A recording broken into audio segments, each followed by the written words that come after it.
जय जगन्नाथ आपण मानक विश्वजित चैनल सादर स्वागत जनावि ये मोर श्रोता बंधुगण भगत बंधुगण आपण मानक अनेक अनेक स्वागत आज आसतु शुणा जीवन बंची समय बंची काल आम निजक निजे कि श्राद्ध देवा या शुणिले आश्चर्य लगुथ जे यहाँ गोटे असंभव कथा अन्न भाव कथा जैकि आम जीवन सरला ज्ञातिकंड मैंने साधारण श्राद्ध दे था ना पितृपुरुष को उद्धार करने पितृपुरुषों को आत्मोद्धार करने सद्गति कामना कर श्राद्ध दे था तिलतर्पण कर या तो स्वाभाविक कथा यह हूँ आम आवाहन कालू या चली आसी किंतु आम देखा गले जे आम जो संसार बंचीचे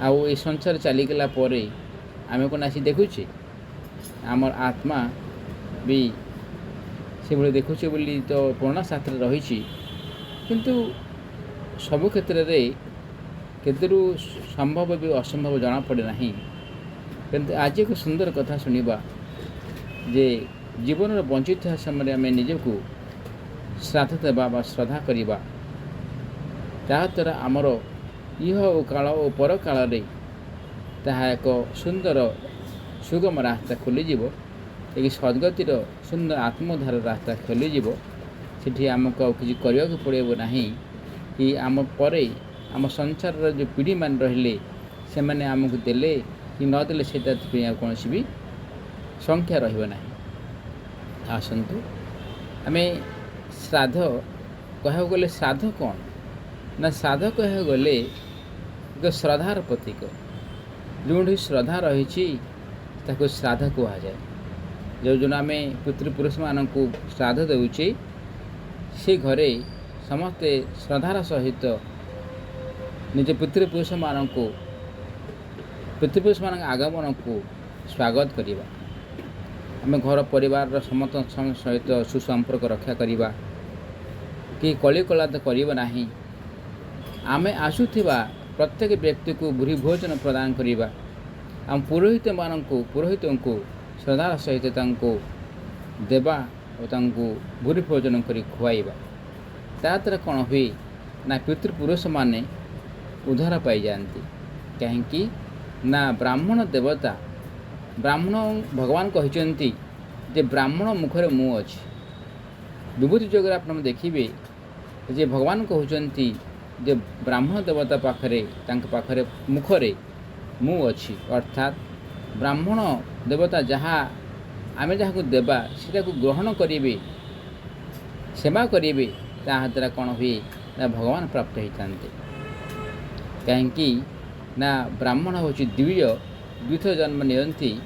से हूँ प्रथम व्रतपन हुए तापर विवाह हुए व्रतपन हूँ गोटे जन्म तापर विवाह पर से आउ गोटे जन्म हुए तो द्विज से कहुए दुईथर जन्म लाभ करते तेणु ये सब परंपरा आम कुहू काल रही आसी आम मैंने श्रद्धार सहित आम जाचे शुणीचे तेल आउ गोटे विचित्र कथा कह गले आम जीवन में कि बंचित आम से निजक श्राद्ध देवा यह अनेक उदाहरण आप पाखे पहुँचेबी ताद्वारा आम शुणा और निजर विश्वास करवा जे प्रकृति कौन ठीक कथा कि प्रकृति कौन से ठीक कथा कि आसतु आम प्रांजल भाव बुझीदेवा बुझीनेवा जे जीवन श्राद्ध व श्रद्धा श्राद्ध हूँ श्रद्धार प्रतीक अन्न को स्नेह करवा से पशु पक्षी कीट पतंग जो होना कहीं मनीष होना कहीं आम जदि क्या श्रद्धा करदे ताहले कौन है सी आम प्रति श्रद्धा हो जाए आम प्रति से भल पाइबा आरंभ हो जाए देखु बंधु मैंने ये भाव में मो पाखे जहाँ मो निजर अनुभव कहूँ आम पाखे छात्र सदाबले आसती पारा आसती बणी आसती गोबरा चढ़ी आसती मांकड़ आसती बणी आसती ये केते पक्षी आसती से माने श्रद्धार सहित घर को फेरी आसती से डाकी दिखती बणी दीटा आसती सदाबले खिचड़ी मेचड़ी खिचड़ी पहुँचती किछ समय पर से फेरी आसती किसी खाइबा ଟିକେ ଦି ଖୁଣ୍ଟା ଦି ଅଳ୍ପ ଟିକେ ସେଉ ପକାଇଦେଲେ ସେମାନେ ଟିକେ ଖାଇଥାନ୍ତି, ତାପରେ ପୁଣି ପଳେଇ ଯାଆନ୍ତି। ପୁଣି କିଛି ସମୟ ପରେ ପୁଣି ଆଉ ଥରେ ଆସନ୍ତି, ତାଙ୍କୁ ଭୋକ ଲାଗିଲା ପରେ ସେ ପୁଣି ଆସନ୍ତି। ସେମାନେ କିଚିରି ମିଚିରି ହୁଏ। ଯେଉଁ ପର୍ଯ୍ୟନ୍ତ ନ ଦେଇଛନ୍ତି ଆପଣ ନିଶ୍ଚିତ ଭାବେ ସେଠି ଦେଲେ ହିଁ ସେ ଯିବେ, ନହେଲେ ଯିବେନି। ଗୋବରା ଚଢ଼େଇ କ'ଣ କରେ ନା ସଦାବେଳେ ସେ ଘରକୁ ସେ କିଚିରି ମିଚିରି ତାଙ୍କ ପର ସବୁ 4-5 ଜଣ ସମସ୍ତେ ପଳେଇ ଆସନ୍ତି। କିଚିରି ମିଚିରି ହୁଅନ୍ତି, ତାଙ୍କ ଭାଷାରେ ଯାହା ହୁଅନ୍ତି ଆସିକି ସେ କ'ଣ ଆମେ ଆସୁଛୁ ଆମେ ବୁଝିପାରୁନି, କିନ୍ତୁ ଜାଣିପାରୁ ଯେ ସେମାନେ ସେ କିଛି ଆମ ପାଖକୁ ଆସୁଛନ୍ତି ଶ୍ରଦ୍ଧାର ସହିତ ସେ ଆମ ପାଖକୁ କିଛି ଗ୍ରହଣ କରିବା ପାଇଁ।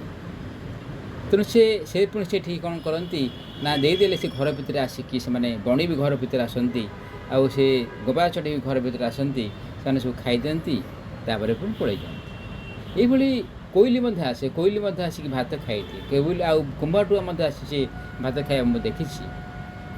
ଏଭଳି ଥରେ ଦେଖିଥିଲି ଯେ ଧଳା କାଉ ମୁଁ ଦେଖିଥିଲି ଗୋଟେ ଜାଗା, ମାନେ ଆମର ଛାତରେ ଦେଲାବେଳକୁ ଧଳା କାଉ ଥରେ ଦେଖିଥିଲି। ଅନେକ ବର୍ଷ ହେଇସାରିଲାଣି, କିନ୍ତୁ ଆଉ ସେ ଧଳା କାଉ ଦେଖୁନାହିଁ। ଏଇଭଳି ଜୀବନର ଚଲାପଥରେ ଅନେକ ମାନେ ଜିନିଷ ନିଜ ଆଖି ପାଖରେ ପହଞ୍ଚିଛି ଭଗବାନଙ୍କର କରୁଣା ଦ୍ୱାରା। ଏସବୁ ଆମେ ଦେଖୁଛୁ ଯେ ଆମେ କୌଣସି ବଣିକି ଦେଲେ ବା ଆମେ କୌଣସି ଗୋବରା ଚଢ଼େଇକି ଦେଲେ କିମ୍ବା କୁମ୍ଭଟାକୁ ଦେଲେ କି ପାରାକୁ ଦେଲେ କି ଆମ ମାଙ୍କଡ଼କୁ ଦେଇଦେଲେ ସିଏ ବଣିକି ଦେଇଦେଲେ, ସିଏ ନୁହେଁ ବନ୍ଧୁ। ସିଏ ହେଉଛି ପକ୍ଷୀର ଏକ ସ୍ୱରୂପ ମାତ୍ର। କିନ୍ତୁ ଭଗବତ ଦୃଷ୍ଟିକୋଣରୁ ଦେଖିଲେ ସମସ୍ତଙ୍କ ଜୀବନରେ କି ଜୀବାତ୍ମା ରହିଛନ୍ତି, ଭଗବାନ ରହିଛନ୍ତି, ପରମାତ୍ମା ସମସ୍ତଙ୍କ ସ୍ୱରରେ ବିଦ୍ୟମାନ ରହିଛନ୍ତି। ଆମେ ଭାବିବା ନାହିଁ ସିଏ ତ କୌଣସି ସେ ଗୋବରା ଚଢ଼େଇ ନୁହେଁ କି ବଣି ନୁହେଁ କି ସେ କାରା ନୁହେଁ କି କାଉ ନୁହେଁ। କାଉ ବି ସଦାବେଳେ ଆସେ ରାମ ଡାକେ, ସେ ଖାଇବାକୁ ଦେଲା ପରେ ସେ ଯାଏ।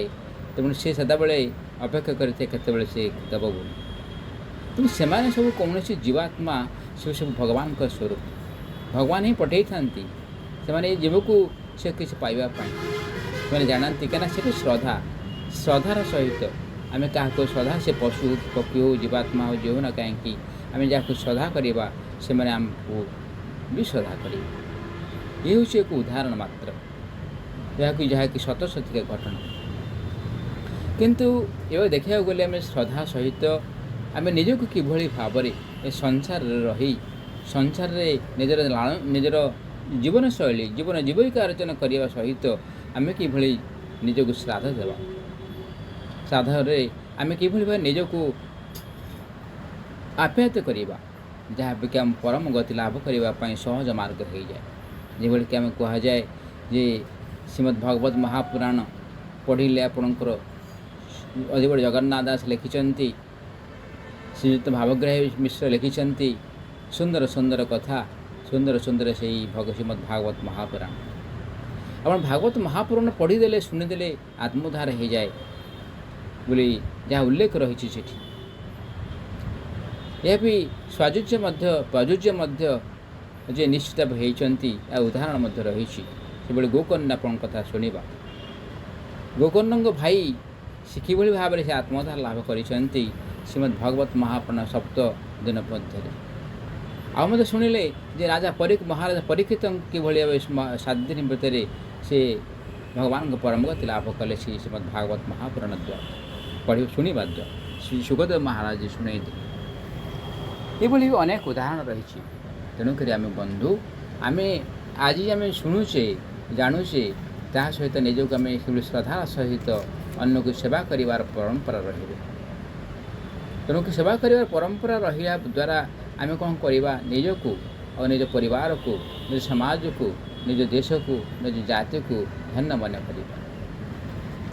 ଆସନ୍ତୁ ଆଜି ଭଲ କଥାଟେ ଶୁଣିବା ଯେ ଶ୍ରଦ୍ଧା ଅର୍ଥାତ୍ ଶ୍ରଦ୍ଧାବାନ ଭଜେତେ ମାଂ, ଯେଉଁଥିରେ ଆମର ନିଜ ପ୍ରତି ବା ଅନ୍ୟମାନଙ୍କ ପ୍ରତି ଯଦି ନିଃସ୍ୱାର୍ଥ ଭାବରେ ଶ୍ରଦ୍ଧା ଭଲ ପାଇବା ହୋଇଗଲା, ତେବେ ସ୍ୱର୍ଗ ରାତେ ଖୋଲିଗଲା ବୋଲି ଜାଣ।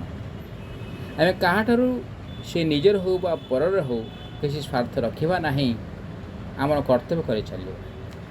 ନିଜର ଜ୍ଞାତି କୁଟୁମ୍ବ ହେଉ, ସେ ତ ଏଭଳି କିଛି ଜ୍ଞାତି କୁଟୁମ୍ବ ହେଉ, ସେ ତ ଏଭଳି କିଛି କଥା ଯାହାକି କିଛି ଶ୍ରଦ୍ଧାର କଥା।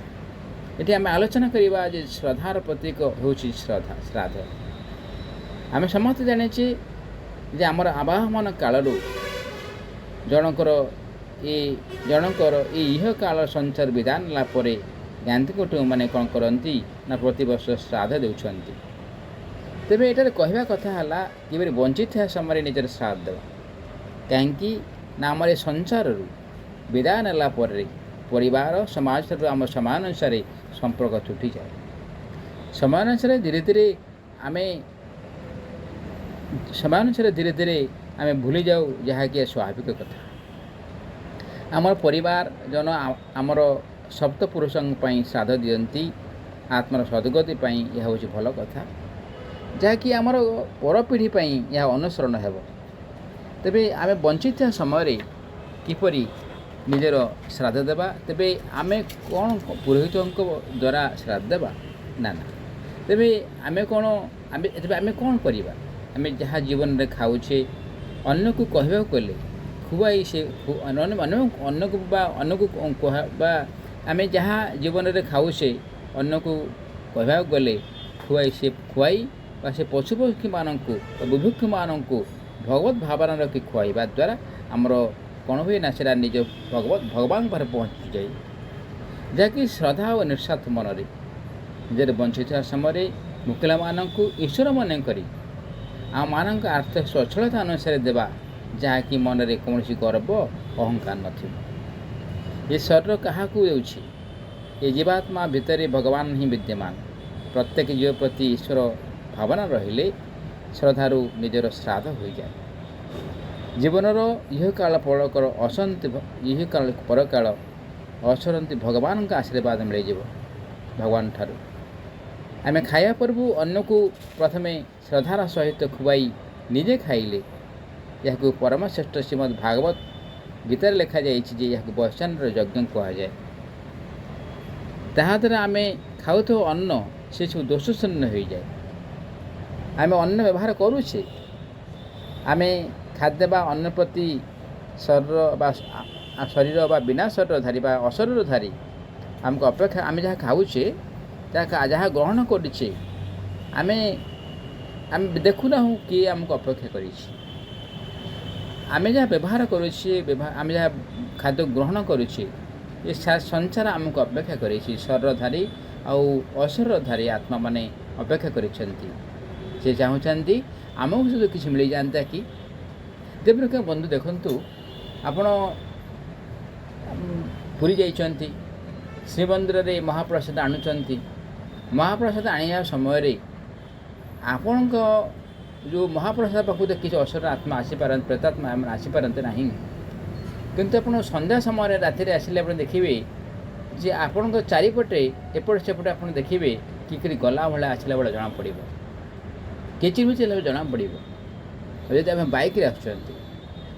କିନ୍ତୁ ଦେଖିବେ ଯେ କାହିଁକି ସେମାନେ ଆସନ୍ତି ନା ପ୍ରଭୁଙ୍କର ସେଇ ଯେଉଁ କଣିକାଟିଏ, ସେ କୈବଲ୍ୟ ଟିକେ ପାଇଗଲେ ସେ ଆତ୍ମଧାରା ହେଇଯିବେ। ସେଥିପାଇଁ ସେମାନେ ଚାହାନ୍ତି ପ୍ରଭୁଙ୍କର ସେ ଦିବ୍ୟାନ୍ନ ଟିକେ, ସେ ମହାପ୍ରସାଦ ଟିକେ ପାଇଯିବା ପାଇଁ। ତେଣୁକରି କୁହାଯାଏ ଆମେ ଯାହା ଗ୍ରହଣ କରୁଛେ ଆମେ କେବେ ସାଙ୍ଗେ ସାଙ୍ଗେ ଖାଇଦେବା ନାହିଁ। ଆମେ ପ୍ରଥମେ ଦେଇସାରିଲା ପରେ ଖାଇବା। କାହିଁକି ନା ଆମେ ଜାଣିନାହେଁ ଯେ ଆମକୁ କିଏ ଅପେକ୍ଷା କରିଛନ୍ତି। ଶରୀରଧାରୀ ବା ଅଶରୀରଧାରୀ ମାନେ ଅପେକ୍ଷା କରିଛନ୍ତି। ସେଥିରୁ ଟିକେ ମିଳିଗଲେ ଆମେ ଆତ୍ମତୃପ୍ତି ଲାଭ କରିବା। ଏ ହେଉଛି ଆମ ପରମ୍ପରା, ଏ ହେଉଛି ଆମ ସନାତନ ଧର୍ମ କେତେ ଶ୍ରେଷ୍ଠ ଦେଖନ୍ତୁ, ବା ହିନ୍ଦୁ ଧର୍ମ କେତେ ଶ୍ରେଷ୍ଠ ଦେଖନ୍ତୁ। ତାହାଦ୍ୱାରା କ'ଣ ହୁଏ ନା ଜୀବନ ସାର୍ଥକ ହୋଇଯାଏ। ସେମାନେ ଆତ୍ମତୃପ୍ତି ଲାଭ କରନ୍ତି। ଦେଖନ୍ତୁ, ଆମେ ଯେଉଁ ଭୋକିଲା ଲୋକକୁ ଆମେ କିଛି ଖାଇବାକୁ ଦେଉଛେ, ତା ଭିତରେ ଯେଉଁ ଭଗବତ ଶକ୍ତି ରହିଛି, ସେ ଭଗବତ ଶକ୍ତି କ'ଣ ଆତ୍ମତୃପ୍ତି ଲାଭ କରେ। ସେ ଆତ୍ମତୃପ୍ତି ଲାଭ କରିବା ଦ୍ୱାରା ଭଗବାନ ତୃପ୍ତି ହୋଇଥାନ୍ତି। ଭଗବାନ ତୃପ୍ତି ହେବା ଦ୍ୱାରା ଆମ ପାଖରେ ସେ ଆଶୀର୍ବାଦ ପହଞ୍ଚିଯାଏ। ଆମର ରାସ୍ତା ସୁଗମ ହୋଇଯାଏ, ଆମ ରାସ୍ତା ସହଜ ହୋଇଯାଏ, ଯାହାକି ଆମେ ସୁଖମୟ ହୋଇଯାଏ, ଆମ ଜୀବନ ସୁଖମୟ ହୋଇଯାଏ। ତେଣୁ ଆମେ ସେଥିରୁ କିଛି ମିଳିଯାଆନ୍ତି କି, ସେଥିପାଇଁ ଆମେ ଖାଇବା ପୂର୍ବରୁ କ'ଣ କରିବା ନା ଭଗବାନଙ୍କ ଜିନିଷ ଭଗବାନଙ୍କୁ ଅର୍ପଣ କରି ତାହାକୁ ନିଜେ ବ୍ୟବହାର କରିବା। କାହିଁକିନା ଏ ଶରୀର ଆମର ନୁହେଁ, ଭଗବାନଙ୍କ ଦୟାରେ ମିଳିଛି। ଆମ ଦ୍ୱାରା ଯାହାକି ଉପାର୍ଜନ ହେଉଛି ସେ ଭଗବାନଙ୍କ କୃପାରେ ହିଁ ହେଉଛି। ଯାହା ମୁଁ ଦେଉଛି ବୋଲି ଭାବୁଛୁ ସେସବୁ ଭଗବାନଙ୍କର। ତେଣୁକରି ଆଜିଠାରୁ ଆମେ ନିଜେ ଖାଦ୍ୟ ଗ୍ରହଣ କରିବା ପୂର୍ବରୁ ଶ୍ରଦ୍ଧାର ସହିତ ଜୀବାତ୍ମାମାନଙ୍କୁ ଦେଇ ଆମେ ଯାହା ବାକି ରହିଲା ତାହା ଗ୍ରହଣ କରିବା। ଆମେ ଜାଣିନାହୁଁ ମୋ ଜୀବନ ଏ ସଂସାରରୁ ବିଦାୟ ନେଲା ପରେ କିଏ ମୋତେ ଶ୍ରାଦ୍ଧ ଦେବ। ତେଣୁକରି ଜୀବନ ବଞ୍ଚିଥିବା ସମୟରେ ନିଜର ଶ୍ରଦ୍ଧାରେ ଦିଅନ୍ତୁ। ଦେଖିବେ ଇହ କାଳ ଓ ପରକାଳରେ ସଦ୍ଗତି ହିଁ ମିଳିବ। ଭଗବାନ ଆମକୁ ଯେଉଁ ଉଦ୍ଦେଶ୍ୟ ନେଇ ଏ ସଂସାରକୁ ପଠାଇଛନ୍ତି ତାହା ପରିପୂର୍ଣ୍ଣ ହେବ। ଆଉ ଏକ ଉଦାହରଣ କହିବାକୁ ଗଲେ କୁହାଯିବ ଯେ ମାନେ କହିବାକୁ ଗଲେ ସେ ଯେଉଁ ମା ଯିଏ ସେ ହେଉଛନ୍ତି ଶ୍ରଦ୍ଧାର ପ୍ରତୀକ, ତ୍ୟାଗର ପ୍ରତୀକ। ସଦାବେଳେ ସେ ଅନ୍ନକୁ ଚାହାନ୍ତି ଯେ ନିଜେ ନ ଖାଇ ଅନ୍ନକୁ ଖୁଆଇଥାନ୍ତି। ତାଙ୍କ ଭିତରେ ପର ନାହିଁ କି ଆପଣାର ନାହିଁ, ତାଙ୍କ ଭିତରେ କୌଣସି ଭାବନା ନଥାଏ। ନିଜ ଜାତିର ହେଉ କି ଅଜାତିର ହେଉ ସେ ଭାବନା ନଥାଏ। ସଦାବେଳେ ଭାବନ୍ତି ସେ କ'ଣ ଖାଇଲେ ତାକୁ ଭଲ ଲାଗିବ। ସେ ଆତ୍ମାକୁ ଚିହ୍ନନ୍ତି ଯେ ସେ ଆତ୍ମାର ଭିତରେ କ'ଣ ରହିଛି। ତେଣୁ ସେ ସଦାବେଳେ ଚାହାନ୍ତି ସେ କ'ଣ ଖାଇବ, କ'ଣ ଖାଇଲେ ଭଲ ଲାଗିବ, ତେଣୁ ସେ ସବୁ ଖୁଆଇ ଦିଅନ୍ତି। ଏଭଳି ତାଙ୍କ ଭାଗରେ ତ୍ୟାଗ ପ୍ରତୀକ ଥାଏ, ତ୍ୟାଗ ଭାବନା ଥାଏ, ଶ୍ରଦ୍ଧା ଭାବନା ଥାଏ। ଅନ୍ନକୁ ଆନନ୍ଦ ଦେବା, ଅନ୍ନ ପ୍ରସାଦ ଦେଖୁ ଅନ୍ନ ଯଜ୍ଞ କାହିଁକି କୁହାଯାଏ? ସେ କାହିଁ ଯଜ୍ଞ କୁହାଯାଏ? ସେ ଭାତ କହିଦେବା ଆମେ ସେଠି, ଭୋଜନ କହିଦେବା ସେଠି? ନାଇଁ ବନ୍ଧୁ, ସେ ହେଉଛି ଅନ୍ନ ଯଜ୍ଞ। କାହିଁକି ନା ଆମର ଭିତରେ ଯେ ଜଠରା ଆଙ୍କିରି ରହିଛି, ଆମ ପେଟ ଭିତରେ ଜଠରା ଆଙ୍କିରି ରହିଛି, ସଦାବେଳେ ଅଗ୍ନି ଉଦ୍ଦୀପ୍ତ ହେଉଛି। ଆପଣ ଦେଖନ୍ତୁ, ଜଣେ ଭୋକ ଲାଗୁଛି, ଭୋକ ଲାଗିଲେ ଆଉଟ ପଟ ହେଇଯାଉଛି, ଶୋଷ ଲାଗୁଛି, ଶୋଷରେ ଆଉଟ ପଟ ହେଇଯାଉଛି। ସେତେବେଳେ ଆପଣ ଯଦି ଖାଇବାକୁ ଦେଇଦେଲେ, ଶୋଷରେ ପାଣି ପିଇବାକୁ ଦେଇଦେଲେ, ତାହେଲେ ଜୀବନ ତା'ର ଆତ୍ମତୃପ୍ତି ଲାଭ କରେ। ଆତ୍ମତୃପ୍ତି ଲାଭ କରିସାରିଲା ପରେ ଭଗବାନଙ୍କ ପାଖରେ ସେ ନମସ୍କାର କରେ। ଆହା, କି ସୁନ୍ଦର ଲାଗିଲା, କି ଆତ୍ମତୃପ୍ତି ଲାଗିଲା। ତେଣୁ ସେ ଧନ୍ୟ ମନେ କରେ। ଆଉ ସେ ଯିଏ ଦେଇଥିଲେ ତାଙ୍କ ପ୍ରତି ସେ ଆଶୀର୍ବାଦ ସବୁ ଅଜାଡ଼ି। ଏ ହେଉଛି ମାଙ୍କ ପାଖରେ ଥିବା ତ୍ୟାଗ ଓ ତପସ୍ୟାର ପ୍ରତୀକ।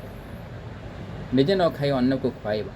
ଏ ସଂସାରରେ ବହୁତ ଲୋକ ବିରଳ ଥାନ୍ତି, କମ୍ ଥାନ୍ତି ସେ ମା ଭଳି ମାଟି। ତେଣୁ ଆମେ ଦେଖନ୍ତୁ, ଆସନ୍ତୁ ଆମେ ଆଉ ଗୋଟେ କଥା ଶୁଣିବା। ଏବେ ମୋ କଥା ଶୁଣନ୍ତୁ, ଆଉ ଗୋଟେ ସତ କଥା, ଯାହାକି ଏବେ 9 ଜୁଲାଇ ମାସରେ କଥା, 9 ଜୁଲାଇ 25 ସନ୍ଧ୍ୟା ସମୟ 8ରୁ 9ଟା ହେବ ରାତି। ମୋ ନାଇଟ୍ ଡ୍ୟୁଟିରେ ମୁଁ ଯାଉଥିଲି। ମୋ ଗାଡ଼ିର ପଛପଟରେ ମୋ ଜଣେ ସାଙ୍ଗ ବସିଥିଲେ। ଏ ଦାସାନନ୍ଦ ପୁରା ରାସ୍ତାର ବାମ ପଟେ ଯାଉଥିଲା, ପୁରା ବାମ ପଟେ ଯାଉଥିଲେ। ତେଣୁ ହସ୍ପିଟାଲ ପାଖାପାଖି ହେଇଗଲାଣି। ଡାହାଣ ପଟୁ ଗୋଟିଏ ଥାର ଗାଡ଼ି, ଯେତିକି ବହୁତ ଷ୍ଟ୍ରଙ୍ଗ ଜିପ୍ ଭଳି କାରଟି ଆସି ସେ ଡାହାଣରୁ ଆସି ବାମ ପଟକୁ ଆସିକି ଆମ ଆକ୍ଟିଭାର ଆଗକୁ ସେ ଧକ୍କା ଦେଲା। ଯେଭଳି କି କୁହାଯିବ ଯେ ଆଟେମ୍ପ ଟୁ ମର୍ଡର। କାରଣ ମୁଁ ତ ଯାଉଛି ବାମ ପଟେ, ମୁଁ ଟୋଟାଲି ବାମ ପଟେ ଯାଉଛି। ସେ ଡାହାଣ ପଟୁ ଆସି ମୁଁ ଯେତେ ଚେଷ୍ଟା କଲି ବାମ ପଟେ ଯିବା ପାଇଁ, ସେ ବାମ ପଟୁ ଆସି ମୋତେ ଧକ୍କା ଦେଲା। ଯାହାକି ଦୁଇ ଚକା ମଝିରେ ଗାଡ଼ିଟା ପଶିଗଲା। ମୁଁ ଛିଟିକି ପଡ଼ିଲି, ମୋ ସାଙ୍ଗ ଛିଟିକି ପଡ଼ିଲା। ଗାଡ଼ିଟା ଫ୍ରଣ୍ଟ ପଟେ ଭାଙ୍ଗିକି ଗଲା। ହେଲେ ମୁଁ ଛିଟିକି ପଡ଼ିଲା ପରେ ମୋର ଆଣ୍ଠୁ ଗଣ୍ଠିରେ ଟିକେ ଖଣ୍ଡିଆ ହେଇଥିଲା, ଜଣାପଡ଼ିଲାନି। ସେତେବେଳେ ଖଣ୍ଡିଆ ଅଳ୍ପ ଟିକେ କାଟୁଥିଲା, ବାମ ଗୋଡ଼ ବି କାଟୁଥିଲା। କିନ୍ତୁ ସେତେବେଳେ ଜାଣିପାରିଲିନି ମୋତେ କ'ଣ ଲାଗୁଛି। ସେ ମେଡ଼ିକାଲ ଗଲି, ମେଡ଼ିକାଲରେ ଟ୍ରିଟମେଣ୍ଟ ହେଲା, ସାଙ୍ଗର ମଧ୍ୟ ଟ୍ରିଟମେଣ୍ଟ ହେଲା। କିନ୍ତୁ ସେ ତଥାପି ସେମାନେ ତାଙ୍କର ଗ୍ୟାଙ୍ଗ ଆସି ଆମକୁ ମଧ୍ୟ ସେମାନେ ବାଡ଼େଇଲେ। ଆମର ଗାଡ଼ି ଭାଙ୍ଗିଲା, ସେମାନେ ଆକ୍ସିଡେଣ୍ଟ କଲେ, କିନ୍ତୁ ତଥାପି ଆମ ଉପରେ ଧକ୍କା ଦେଲେ। ଏଭଳି ପ୍ରକ୍ରିୟା ଦେଖନ୍ତୁ, କିଭଳି ଭାବରେ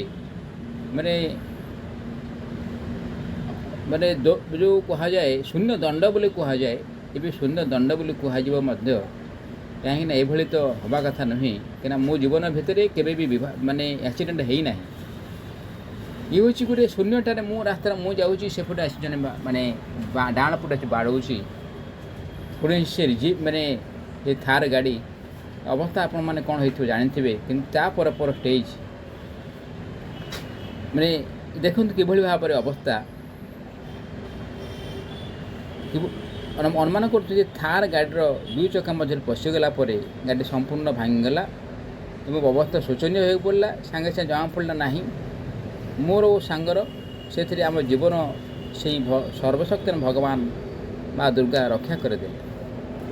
ଏବେ ଏକ୍ସିଡେଣ୍ଟ ପରେ ଯେଉଁ ସାଇଡ଼୍ ଇଫେକ୍ଟ ବାହାରୁଛି, ଶରୀର ସବୁ ଅଙ୍ଗ କଷ୍ଟ ହେଉଛି, ଚାଲିବା ନିଜ ନିତ୍ୟକର୍ମ କରିବା। ଏ ହେଉଛି କର୍ମ, ଏ ହେଉଛି ଜୀବନର କିଭଳି କେତେବେଳେ କ'ଣ ଘଟିବ ସେ କହିହେବ ନାହିଁ। କାହିଁକିନା ଆଜି ପର୍ଯ୍ୟନ୍ତ କେବେ ଘଟିନଥିଲା ଯେ ଘଟିଗଲା ସେଭଳି ଭାବରେ। ତେଣୁ କ'ଣ କରିହେବ? ତେଣୁ ଆମେ ଜୀବନର ପ୍ରତିଟି କାମରେ ସମସ୍ତଙ୍କୁ ସହଯୋଗ କରିବା, ନିଃସ୍ୱାର୍ଥ ଭାବରେ କାମ କରିବା ହେଉଛି ଆମର କର୍ତ୍ତବ୍ୟ। କାହିଁକି ନା କାଲି କ'ଣ ହେବ ମୁଁ ଜାଣିନି, ଏବେ ଟିକିଏ ଗୋଟେ ସେକେଣ୍ଡ ପରେ କ'ଣ ହେବ ମୁଁ ଜାଣିନି। ଆସନ୍ତୁ ଆଉ ଗୋଟେ ସୁନ୍ଦର କଥା ଶୁଣିବା, ଯେ କି ସଦସଦିକା କଥା। କିପରି ଜୀବନରେ ବଞ୍ଚିଥିବା ସମୟରେ ନିଜର ଶ୍ରାଦ୍ଧ ଦେଇଛନ୍ତି ଜଣେ ବ୍ୟକ୍ତି, ମହାନ ଆତ୍ମା। ସେଇ ମହାନ ଆତ୍ମା ଜାଣିଲେ ଯେ ମୋ ଜୀବନ ସରେ ସରେ ଯାଉଛି, ସେ ନିଜେ ଯାଇ ନିଜର ଶ୍ରାଦ୍ଧ ପାଇଁ ଯାହା ଆବଶ୍ୟକ ପୂଜା ସାମଗ୍ରୀ ସବୁ ନେଇ ଆସିଲେ ଓ ସମସ୍ତଙ୍କୁ ଅନ୍ନପ୍ରସାଦ ସେବା କରିବା ପାଇଁ ଦେଲେ ନିଜ ହାତରେ। ଓ ଏହା କିଛି ଦିନ ପରେ ସେ ଅନନ୍ତ ସଂସାର ବିଦାୟ ନେଲେ। ତାଙ୍କରି ମନ ଆତ୍ମା ସନ୍ତୋଷ ଲଭିଲା, ସେ ଭଗବାନଙ୍କ ଚରଣାବିନ୍ଦରେ ମୁକ୍ତି ପାଇଲେ। ଏ ହେଉଛି ଜାତି ସ୍ମରଣ। କିଭଳି ଭାବରେ ଜାଣନ୍ତି ଯେ ମୁଁ ଏଇ ଦିନ ଚାଲିଯିବି, ତା ପୂର୍ବରୁ ନିଜ ପାଇଁ ସେ ପ୍ରସ୍ତୁତ କରିଦେଲେ, ମୋ ପରେ କିଏ କରିବ କି ନାହିଁ। ତେଣୁ ସେ ନିଜ ପାଇଁ ସେ ଶ୍ରଦ୍ଧା କରିଦେଲେ, ଶ୍ରାଦ୍ଧ କରିଦେଲେ। ଆଉ ଗୋଟିଏ କଥା ହେଉଛି, ଯାହାକି ଆଉ ଗୋଟେ ସତ କଥା, ସେ ଭାଇଙ୍କ ପିତା ରୋଗଶଯ୍ୟାରେ ପଡ଼ିଥିଲେ। କହିଲେ, ପୁଅ ମୋ ଜୀବନ ଶେଷ ହୋଇଗଲାଣି, କିନ୍ତୁ ଏ ଚାହୁଁଛି ମୁଁ ଯେଉଁ ବଞ୍ଚିଥିବା ସମୟରେ ଗାଁର ଲୋକମାନଙ୍କୁ ଖାଇବାକୁ ବା ପ୍ରସାଦ ଦେବ। ତେବେ ଜୀବାତ୍ମା ଏ ଶରୀର ବିଦାୟ ନେବ। ପୁଣି ପୁତ୍ର ଜଣକ କ'ଣ କଲେ ନା ପିତାଙ୍କ ଆଦେଶ ଅନୁସାରେ ଗାଁର ଭାଇ ଭଉଣୀମାନଙ୍କୁ ଭୂରି ଭୋଜନ ପ୍ରଦାନ କଲେ। ପିତା କହିଲେ, ଗୋଟେ କାମ କର, ମୋତେ ଟିକେ ଟେକି ନେଇ ବାହାରକୁ ନେଇ ଚାଲ। ଏ ଜୀବାତ୍ମା ଦେଖିବ ଭଗବାନ ଭୋଜନ ଗ୍ରହଣ କରୁଥିବା। କାହିଁକିନା ସେ ଦେଖିଲେ ଯେ ଏ ଲୋକମାନେ ଖାଉଛନ୍ତି ସେ ଦେଖି ନାହାନ୍ତି, ସେ ଭଗବତ ଭାବନା ଦେଖିଛନ୍ତି, ଭଗବାନ ଖାଉଛନ୍ତି, ଭଗବାନ ଗ୍ରହଣ କରୁଛନ୍ତି ଭୋଜନ, ସେମାନେ ଭଗବାନ ପ୍ରସାଦ ସେବନ କରୁଛନ୍ତି ସେ ଦେଖିବେ।